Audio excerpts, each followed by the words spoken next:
And Rick Mast sits quietly for the moment. Rick Mast's 4-decade racing career took him all across the country, from local short tracks to victory lane in the NASCAR Busch Grand National Series, to the sports big leagues, leading the field to the green flag of the inaugural Brickyard 400. And the green is out! But in all those miles raced and on the road, his roots stayed firmly planted in Rockbridge Baths. I grew up right down the road. He lives on 83 acres that were a part of his father's farm. Picturesque countryside, on which you'll find bales of hay, heads of cattle, and various other creatures lounging about. But it's just such a cool place to live. And I'm telling you, anywhere from Hokie Land up through Winchester, it's all the same. There are plenty of reminders there of Rick's career, like the rusted out shell of his very first race car. He famously sold a Black Angus cow and used the money to buy a '57 Chevy.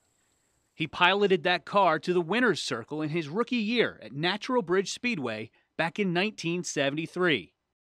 That sits alongside the number 22 Buick that he ran in the Busch Series.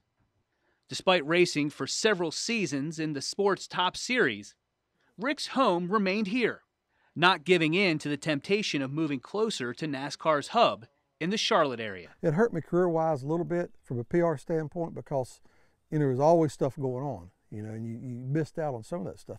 But the other side of it was, when you live in that area, you're one phone call away from having to drop everything you're doing and go do something. Now Mast still has the lead as they head through corner number 3. Rick's career was cut short by carbon monoxide poisoning back in 2002. Well, I miss when they say, gentlemen, start your engines, because that part never changed. From the time I was a little big-haired teenager, dude. Showtime's over, man. It's time for the race. 160th lap, that's what we're after. You're sitting in the car strapped in, looking out the windshield, trying to figure out how to outrun the guy in front of you, and that part never changes. His days behind the wheel were over, but Rick still had opportunities to stay connected to NASCAR as a commentator. Then I had to make a decision. Do I do the TV, or do I watch my kids grow up? You know, all right, I've raced for a number of years. You know, when I was sick, I was forced to stay in this house for 6 months, Bob.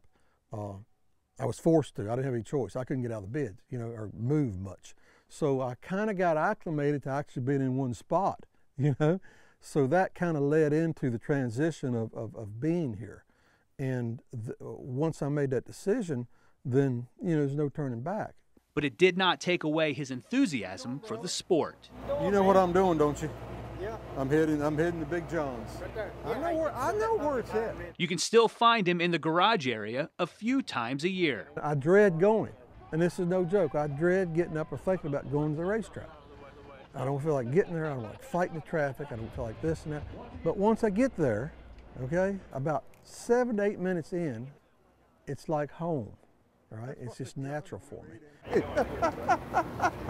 leaving out of the racetrack in the garage area, it's a little sad. But by the time I wake up the next morning, I'm over it.